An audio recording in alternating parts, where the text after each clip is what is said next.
of my Nazi knock-knock joke, Louis? No. Knock-knock. Who's there? We will ask the questions! Now get out of here, Louis. Fuck that. This is how I say Merry Christmas!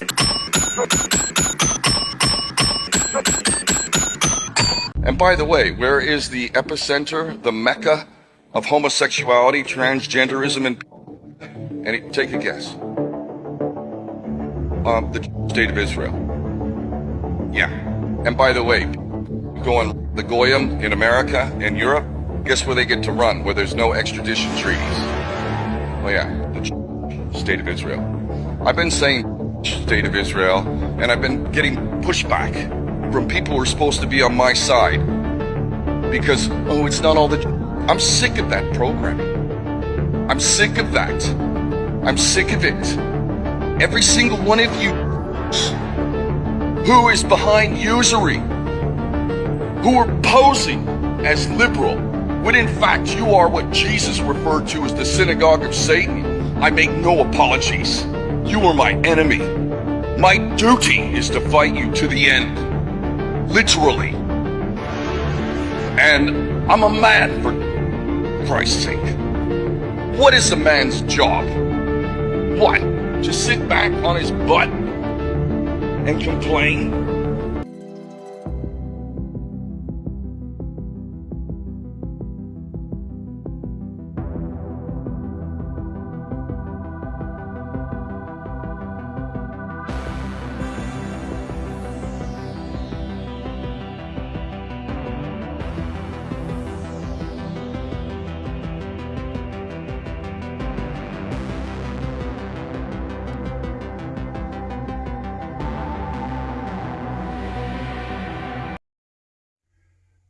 Oh là, qu'est-ce que c'est cette espèce de filtre-là là, qui m'adoucit le visage, là? C'est pas supposé être là, ça. En tout cas, je suis plus rideux que ça, hein, je veux dire. Petit message, juste pour dire, c'est... parce que j'ai fait appel sur la censure de mon autre chaîne, ça a créé un bug, en tout cas, je sais pas pourquoi. C'est peut-être parce que j'ai ouvert un autre compte Google pour ouvrir la troisième chaîne, en vrai. C'est ma troisième. Là, ça a tout fucké parce que j'ai fait appel. Puis là, à chaque fois que j'ouvre YouTube, il y a une page d'aide et support qui se trouve. Puis je peux pas l'enlever. Je peux même pas aller me déconnecter de YouTube. Je peux rien faire. Puis il me pose des questions relativement à ma requête, vu que j'ai fait appel. Puis il y en a une des questions, c'est quelle est l'URL de du compte auquel vous faites appel. Ben oui, mais je peux pas aller chercher l'URL. Je peux dire, je peux même pas rien faire. Faudrait que je le sache par cœur, je le sais pas. Puis moi, j'ai juste un appareil qui est un téléphone cellulaire. Ça change d'autres choses aussi. Bref, je peux pas. Je peux même plus écouter de vidéos sur YouTube. Rien. Tout ce que je peux faire, c'est publier via YouTube Studio. Et là, je ne sais même pas, j'ignore combien de temps l'autre chaîne va être encore bloquée, vu que je fais pas rien je peux pas répondre à leurs questions. Puis bref, tout ça pour dire que malheureusement, je pourrais pas faire de live parce que à Noël, comme je voulais, même que j'avais ouvert la troisième chaîne juste pour ça. Parce que normalement, je me serais dit, je vais prendre la pause, je vais prendre une pause, tu sais, un petit 2-3 mois, là, pas de, tu sais, that's it. Puis là, je voulais faire un live à Noël. Fait que là, j'avais ouvert l'autre chaîne. Mais ça a été compliqué. Il a fallu que je me refasse un adresse mail, puis tout, là. Puis là, ça a fucké bien des cossins, parce qu'en ouvrant une autre adresse mail, là, ils se sont mis à capoter, là, parce que là, j'en ai 3 adresses mail, là, comme c'est là. Fait que là, je sais pas qu'est-ce que j'ai fait de tout croche, là, ou quoi, là. Mais là, c'était rendu que je pouvais même plus ouvrir mon compte de la Banque nationale, tu sais. Là, ça, j'ai réussi à... Ils ont barré mon premier email, là, tu sais. Ils ont tout barré, puis là, j'ai l'impression qu'ils essayent de faire des liens entre, justement, la chaîne qui est bannie, la première, avec les 2 autres. Quelque chose dans le genre. Donc, je me suis peut-être tiré dans le pied en faisant appel. Bref, c'est ça. Puis YouTube Studio, c'est très limité. Puis là, tu sais, je peux même pas me déconnecter. Rien. Tu sais, j'ai pas d'ordinateur, donc je peux pas aller me reconnecter sur autre chose pour aller déconnecter ou je sais pas, faire quelque chose. Tout ce que je peux faire, c'est écouter des vidéos YouTube sur la télé, genre en me connectant pas, tu sais, c'est ça. Mais c'est ça, par YouTube Studio, ben, je peux encore publier via ça. Mais même par là, je peux même pas passer par là pour aller écouter le vidéo que j'ai publié, tu sais. C'est vraiment con, puis avec les téléphones, on peut pas enlever l'application puis la réinstaller, tu sais, ça resetterait à patente. Je peux même pas faire ça. YouTube fait partie de tous les téléphones, tu sais. Tu peux juste la masquer, l'application, tu peux pas la désinstaller. Donc, ça me fait chier, parce que ça me fait vraiment chier. Parce qu'en plus, ben, tu sais, je veux dire, j'écoute, je suis allé voir sur Odyssey, tu sais, il y a quelques affaires, tu sais, même sur Rumble, au pire, mais, tu sais, les trucs que je suivais, tu sais, pour me tenir au courant à peu près de ce qui se passe, ben là, j'ai plus accès, là, aussi facilement, là. Donc, je suis plus au courant de rien. Je savais même pas que les files, les dossiers Epstein étaient sortis. J'étais même pas au courant de rien. Je suis plus au courant de rien. Je peux pas rien suivre. Donc, c'est assez plate, là, ce qui m'arrive. Je sais pas comment je vais réussir à me sortir de ce merdier-là. J'aimerais bien ça.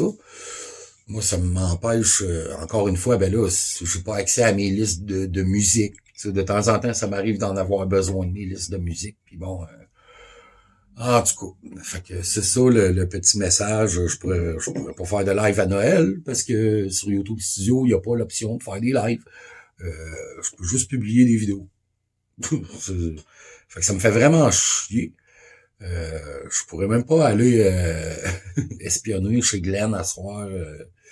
Bon, c'est ça. Mais de toute façon, là, Chartrand. Moi, je suis allé voir. Ben, je sais quelle ville, où est-ce qu'il s'en va. Là. Je suis allé voir ça. Puis bon, j'ai regardé les statistiques de la ville à propos de la criminalité puis tout. Là. Moi, j'irais pas vivre là. En tout cas, puis c'est même pas beau. C'est pas intéressant ben. La ville comme telle, c'est pas une des plus dangereuses, mais elle fait partie d'une zone qui est extrêmement dangereuse. Tu sais, fait que oui, ça peut arriver, tu sais, qu'il y ait des règlements de compte qui se passent par là. Je veux dire, on est au Brésil, là. C'est pas les favelas, là, mais c'est pas loin. Tu sais, c'est ça, là, deux blancs, là, un couple de blancs en plein milieu d'une petite ville de... Bon, parenthèse, juste pour vous dire comment c'est chiant. Tu sais, à ce moment-là, je serais allé chercher les images qui sont sur le compte YouTube de sa femme. Vous pouvez aller voir. Mais tu sais, juste pour mon vidéo, tu sais, j'aurais mis les images, peut-être 2-3 secondes de sa ville. Ça, c'est un exemple, là, tu sais. Mais même pour le montage vidéo, moi, ça me bug, là. Parce que toutes les idées que j'ai, tu sais, des fois, quand je fais des vidéos plus créatives, peut-être, tu sais, des fois, j'ai des idées, puis là, ah oui, je vais aller chercher, essayer de trouver une scène de ce film-là, ou la fois qu'un tel a dit ça, ou telle affaire, puis moi, c'est YouTube qui est ma référence pour bien des choses, parce que c'est là qu'il y a le plus de stock pareil. Fait que ça, c'est une autre affaire qui ça me fait chier, et beaucoup aussi pour la musique. Tu sais, des fois, j'ai une idée de mettre une musique dans une vidéo. Ben, j'ai bien plus de chances de la trouver sur YouTube que n'importe où, là. Donc, je vais être limité. À chaque jour, on dirait, je réalise à quel point ça fait chier. En tout cas, bonne chance. Bonne chance pour... Moi, je pense pas que ça va faire long feu, cette affaire-là, là.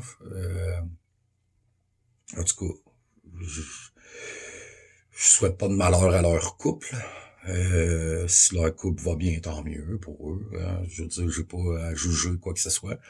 Mais on va rester à l'affût de ce que cet homme-là tente de faire, parce que c'est assez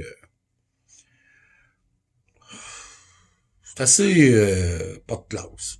C'est assez bas de gamme, là, tu sais, il va jouer avec le n'importe quoi, là, pour se faire en public, puis demander des dons, puis, tu sais, je veux dire, en tout il y a pas vraiment de travail non plus là, dans ce qu'il fait, là, ses vidéos pis tout. C'est pas vraiment... si au moins il disait des choses vraies, intéressantes et intelligentes et réalistes, là. Oui, il va parler de trucs plus ou moins vrais, là, mais je veux dire, avec un certain bon sens dans le sens de sa volonté, mais c'est fait pour pêcher des poissons. Ça paraît que c'est fait pour pêcher des poissons, puis ça paraît, puis on y a fait mal, puis c'est pas mal qu'on y ait fait mal, c'est même pas pire. Et on est des animaux sociaux, nous autres. Là, ça prend une meilleure organisation que chacun pour soi avec ses provisions, sa nourriture et ses armes à feu. Hey, là, présentement, je suis en train d'enregistrer ce qu'on se dit, parce que tu dis des grosses vérités qu'il faut que des gens entendent, puis il faut surtout que les gens entendent que c'est pas à cause de l'oiseau moqueur, là, que tu parles. Ça te dérange pas, là, je suis en train de je viens de commencer de t'enregistrer. Ben non, ça me dérange pas. Moi, je connais pas, moi, l'oiseau moqueur. Je sais pas ce qu'il fait dans la vie, mais j'ai aucun intérêt dans son travail. Je sais pas pourquoi il s'intéresse au mien non plus. C'est un peu vite comme sujet, mais ça m'intéresse pas vraiment. Mais il y a beaucoup de gens qui s'intéressent à toi, par exemple. Puis, même si je souhaite pas de mal à personne, tu sais, c'est juste, je sais pas, là, il y a autre chose que de profiter des gens naïfs dans la vie, là, pour faire de l'argent, là. Hein? Me semble. Bon. Dubé a démissionné. Bon. Ça donne l'occasion de lui rendre hommage, ou plutôt de rendre hommage à certaines de mes conneries.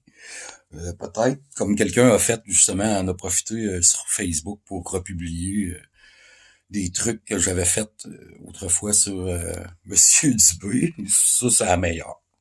Et c'est parti. Alors, excellente démarche de la part de Monsieur Dubé.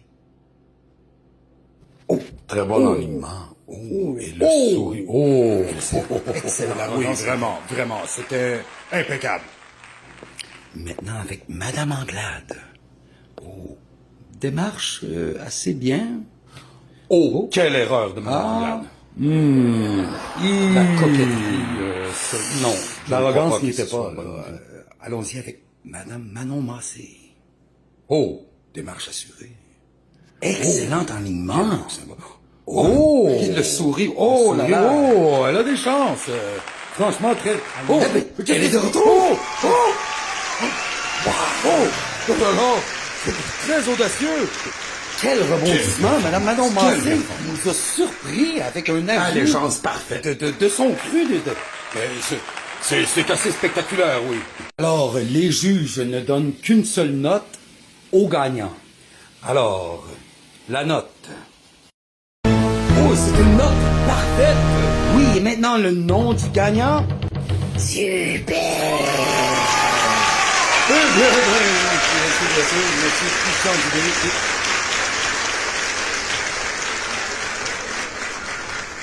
Magnifique performance de la part de Monsieur Dubé qui mérite sa place en enfer.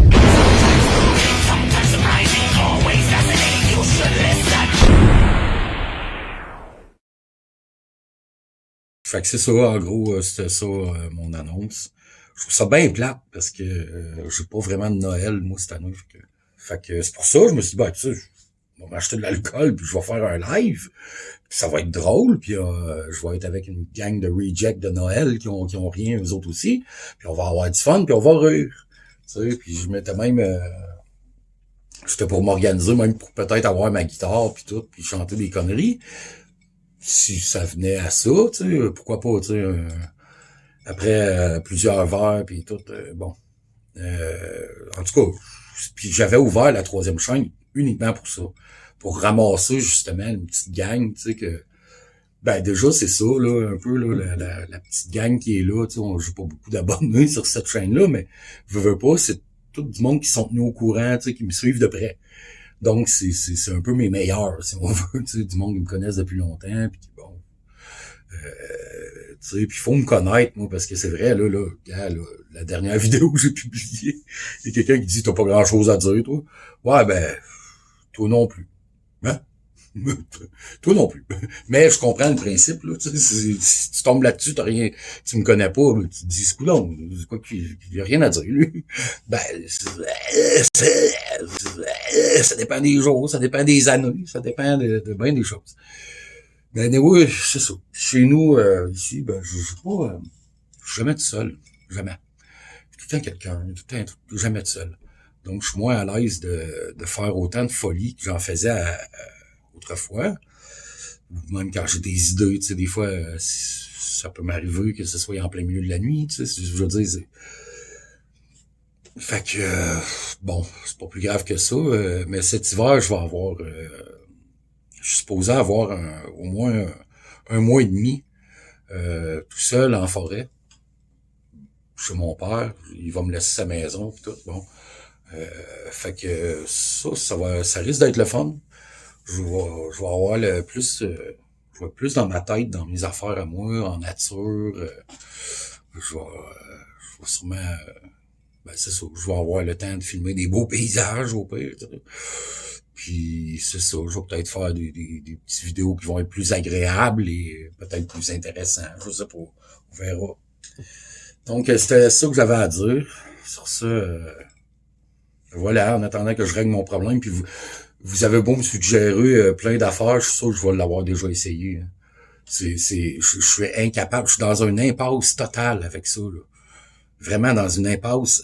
Je pense que c'est beaucoup à cause que c'est un téléphone cellulaire. Un ordinateur, je serais capable de fermer la fenêtre sûrement, je serais capable d'aller me déconnecter de YouTube avec un ordi d'après moi. Mais cellulaire, veut pas, c'est limité. Un peu. J'essaye plein d'affaires, puis j'ai pas la patience non plus tant que ça. Tu sais, puis là, tu sais, c'est tout le temps, là, tu veux te déconnecter, te reconnecter, là, t'as oublié ton mot de passe, des marques de même, là. C'est pour ça que la plupart de mes mots de passe, un bout de temps, c'était toutes des affaires ça commençait tout le temps par un sacre. Tu sais, parce que j'étais tellement à bout, là, tu sais, là, genre, tabarnak, 8, 9, 8, 9, 10, 6, 6, tu sais, là, genre, c'était ça, mes mots de passe quasiment partout, là.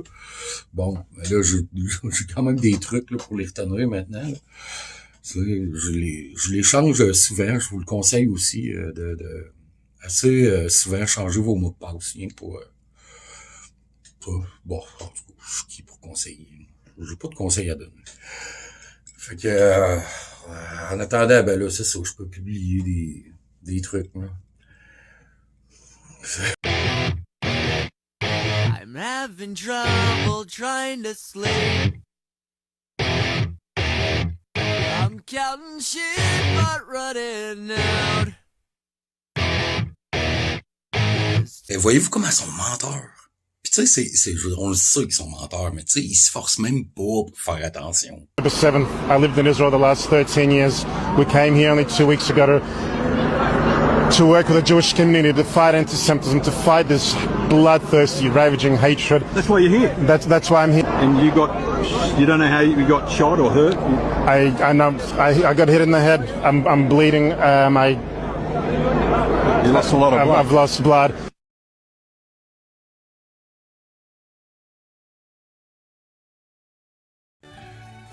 Tu sais, pis c'est la même chose au niveau de la pédophilie pis tout ça, puis même, tu sais, un bout de temps, je doutais, tu sais, le Pizzagate, tout ça, j'étais, ouais, ça y up sûrement, mais non, quand tu vas deep, là, parce que là, tu sais, de plus en plus, là, sur Instagram, c'est moins censureux, puis il y a des affaires qui viennent du deep web, là, vraiment, puis non, tu peux pas, c'est impossible de dire que c'est un psyop. Il y a trop, je veux dire, si tu creuses, tu le vois, tu sais, je veux dire, puis ils s'en servent. Ils vont se servir de ça pour, après ça, comme, vraiment se moquer. Tu sais, qu'est-ce qu'il disait dans la Bible, là, sur les moqueurs, là? Les vrais moqueurs, c'est eux, là. Puis, c'est vraiment une technique d'intimidation qui est réelle, mais aussi que ça montre qu'ils sont décomplexés, que c'est vraiment des vrais démons. Tu sais, c'est un peu comme le film plate de cet acteur que je déteste, qui vient de hollywoodien, New York, en fait. C'est plus New York, là. Adam Sandler, le film Le Petit Nicky. Moi, depuis la COVID, je vois beaucoup de parallèles. Tu sais, si on veut, c'est ridicule, ce film-là, mais c'est vraiment ça, à un moment donné. L'enfer montait sur terre. Puis là, tout devenait décomplexé. Puis là, les gens s'avouaient être, moi, je fais ci, ça. Puis là, ils étaient fiers. Puis là, c'était une mode. On a outrepassé ça, là. Puis, tu sais, il y a des affaires, comme même, à un moment donné, il y avait, là, peut-être 1 an ou 2, Bill Clinton a été filmé par Nowhere, là, tu sais, en plein jour. Là. Tu vois que c'est une vraie vidéo, là, il y a des gardes du corps et tout, mais il est en genre de short, là, tu sais, en plein été, puis il est complètement dans sa bulle, puis il marche dans un centre-ville, là, un petit peu huppé, là, de magasin, là, genre, là, puis là, tu sais, il a l'air d'être pas là pantoute, puis là, il passe à côté d'une boutique, genre, c'est toutes des affaires pour enfants, genre des livres, des jouets, tu sais, un peu weird, déjà, tu sais, c'est trop coloré, trop... Puis là, il est comme, là, il rentre, puis il est tout content, tu sais, voyez-vous comment sont... Tu sais, qu'est-ce que tu fais à rentrer là? Qu'est-ce que tu sais, puis il est comme tout comme un... Mais les pédophiles sont comme ça. D'ailleurs, concernant la pédophilie, à la fin de la vidéo, je vous mets quelque chose.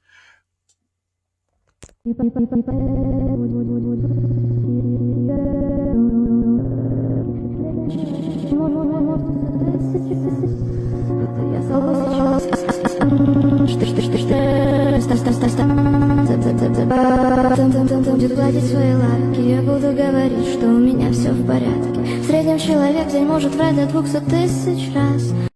As the Talmud says, I don't give a shit what he says.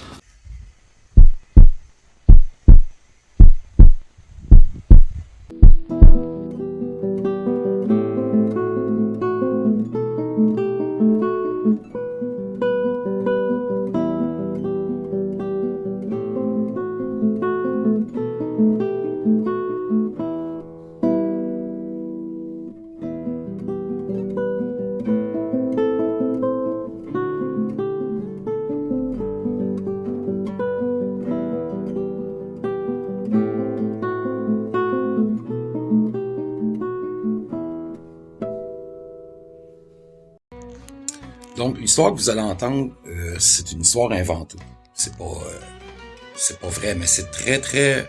Moi, je trouve que c'est représentatif un peu le cliché, un peu, c'est les espèces de boomers, là, en France, les 68 arts, comme on dit, là, dont Daniel Cohn-Bendit, en fait, c'est un ministre aujourd'hui, je pense. Là. Lui, c'est un révolutionnaire des années 60, là. Mais lui, il avait dit à l'époque que c'était fantastique quand que des enfants te déshabillent, si ça. Je veux dire, il ne cachait pas ça. Les hippies, hein, c'était très libertin, hein. Ils cachaient pas leur déviance, puis même que l'amour, c'était pour tous, hein, même pour les enfants. Hein. Et puis, dans ce temps-là, en 2018 à peu près, là, quand ça a sorti cette histoire-là, que l'autre va raconter, Pierre-Marie, c'est que il y avait quelqu'un qui avait été leur rejoindre, Daniel Cohn-Bendit. Cohn-Bendit, en fait, Cohn pour Cohen. C'est Daniel Cohen-Bendit. Qui était allé, qui l'avait harcelé un peu, il courait après, là, tu sais, il le suivait dans le métro, puis il posait des questions. Ça vous arrive-tu de passer à la petite fille, justement, que vous aviez demandé de faire des attouchements ou que vous aviez attouché, en tout cas. Parce qu'il n'y a pas juste la fameuse vidéo qu'on connaît où ce qui dit c'est fantastique quand un enfant vous déshabille. Non, il y en a une autre aussi qui existe, où il en parle très ouvertement. Tu sais? Donc, c'est un tabarnak. C'est ça. Puis la France est remplie de ça, hein. Au sommet, là. C'est rempli d'espèces de déviants, puis sont très bien protégés, hein. La meilleure cachette, c'est où? En haut de la montagne, hein, toujours. Shit always floats on the top, hein. Bon.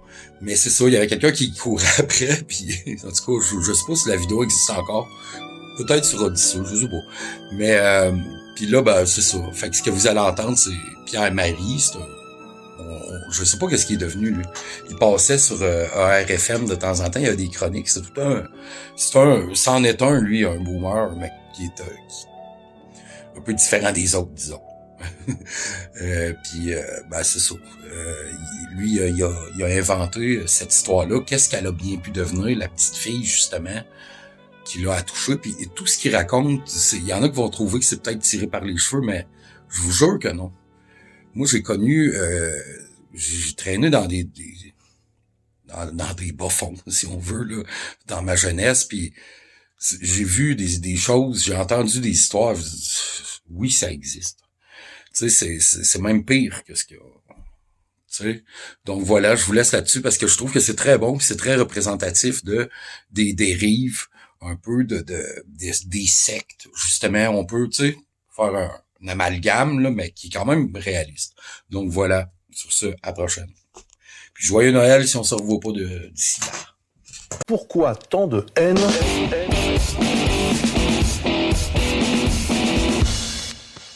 Pierre-Marie, je ne sais pas si vous m'entendez dans votre bayou, là, dans votre pays de type avec des QA de chiffres. Vous m'entendez, Pierre-Marie? Bonsoir, bonjour à toutes et à tous. Pierre-Marie, en effet, en direct du bayou. Bon, bah, Pierre-Marie, c'est à vous. Mais écoutez plutôt ceci.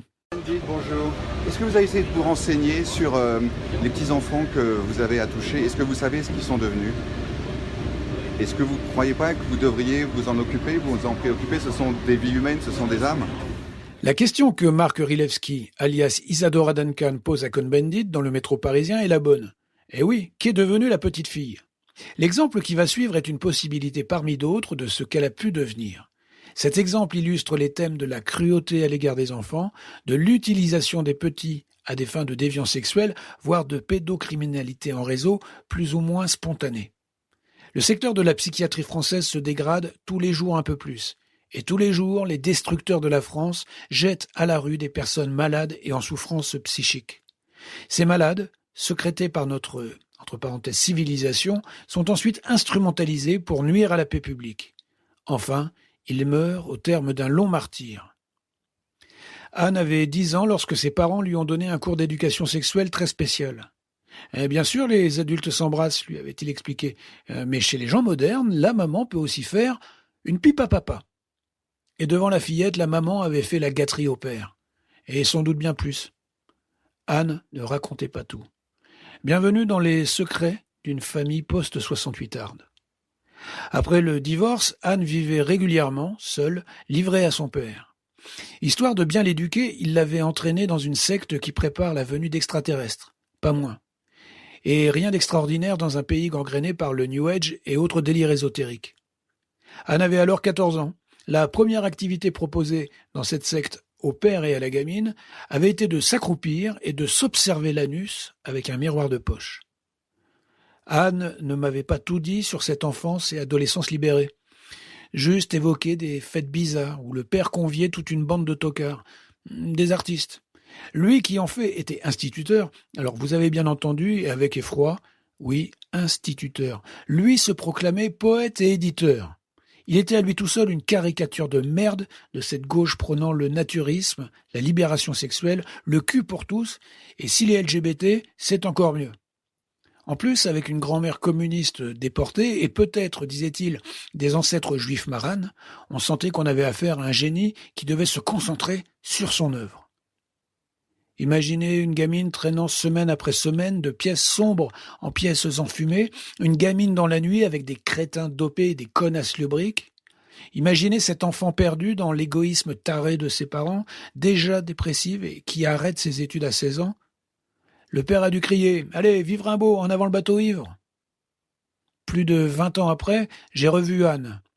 Elle avait suivi un parcours classique, des aventures sentimentales et sexuelles foireuses, et puis la stabilité aux côtés d'un compagnon qui prenait également soin de l'enfant qu'elle avait eu d'un autre. Une vraie famille. Enfin presque.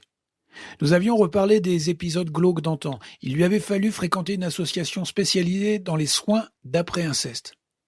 Était-ce vraiment nécessaire, avais-je demandé? Elle avait hoché la tête. Dans son obscurité, il y avait toujours des fantômes menaçants. Un jour, elle m'a demandé de passer. Son couple se disloquait et elle paniquait de voir son bien le plus précieux, sa famille, disparaître. C'est une vieillarde qui m'a ouvert la porte. 6 mois auparavant, elle était encore une jeune femme de 40 ans. Maintenant, elle marchait à tout petits pas. Son corps tremblait en permanence. Elle ne pouvait s'empêcher de pousser des cris et des râles. Un instant, j'ai cru à une plaisanterie. Mais non, le film qui se jouait, c'était bien l'exorciste. Dans son obscurité, il y avait le mal. Et il la réclamait. J'ai prévenu son père, toujours instituteur, mais maintenant en fin de carrière. Il s'occupait plus que jamais de ce qu'il appelait sa maison d'édition. En réalité, une pièce dégueulasse, dans une amicale laïque, remplie de cartons d'invendus. Je lui ai décrit par le menu l'état de délabrement physique et mental de sa fille.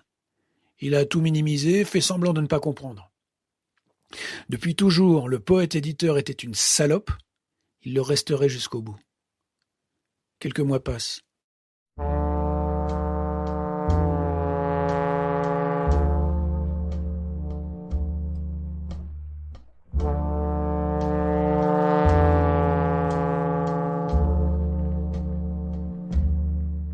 Je découvre qu'Anne vit chez un type bizarre rencontré sur le net. Il l'habille, la déshabille, lui fait sa toilette intime, il la couche avec elle. L'état de Anne est pourtant gravissime. Amaigrie, elle tremble, grimace et même se pisse dessus. J'alerte à nouveau le père qui prononce les mots suivants. Ah oui, je sais, elle a un nouveau petit copain. Je le menace. Enfin, Anne survit, seule dans un appartement. Elle parle pendant des heures de son état physique et mental qui empire. Elle sait qu'elle va crever. Le mal, au cœur de l'ombre, gagne.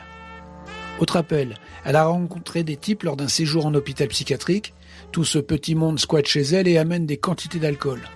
Alors elle boit aussi, malgré les traitements médicamenteux lourds. Je préviens son père. L'ordure de faux poète constate, presque distrait, « Ah oui, je sais, elle a un nouveau petit copain. » Le petit copain en question la dépouillera de 6 000 €. Coup de fil suivant. Anne m'explique qu'elle a subi des violences sexuelles. Un viol, dit-elle. Par un type brutal rencontré lui aussi à l'hôpital psychiatrique lors d'un nouveau séjour. Il lui a volé sa carte bancaire et a retiré en plusieurs fois 3 000 €. Le lendemain, à la première heure, je suis au commissariat. À l'accueil, on me refuse le droit de porter plainte, on me décourage de faire une main courante, mais on veut bien prendre l'identité de la folle et mon numéro de téléphone. On verra, me dit-on. Je lève les yeux. Dans la salle d'attente, il y a une quarantaine de migrants totalement silencieux et figés. Ils viennent sans doute faire enregistrer un document d'accueil. On se croirait dans la cale d'un bateau négrier. Anne a quitté cet enfer en juillet dernier. Au même moment, son père déclamait des conneries empoulées dans un festival de poésie sur la Côte d'Azur. En guise de faire part, il a envoyé un simple texto où il écrivait précisément ceci. Anne a choisi de quitter cette planète. Voilà, monsieur Cohn-Bendit, ce qu'est devenu Anne. Elle n'était pas la fillette que vous laissiez jouer avec votre braguette. C'était juste une enfant qui avait eu la malchance de naître parmi vos adeptes. Vous savez que la sexualité d'un gosse, c'est absolument fantastique.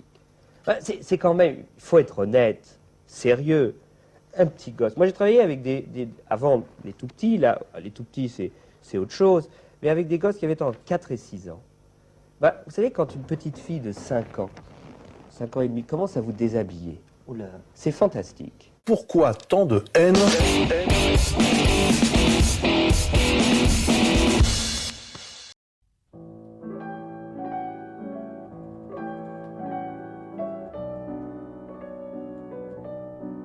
Les baguettes vont se faire aller, c'est certain. Oui. Alors, ils sont ici. Il se passe vraiment des choses étranges à côté.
Alors évidemment, tous les hommes ne sont pas mauvais, c'est une certitude, et ce n'est absolument pas mon état d'esprit. Mais merci pour ces mots si tendres et si doux. Je vous en remercie. Je suis très touchée. Je vous souhaite plein de bonheur. À très vite.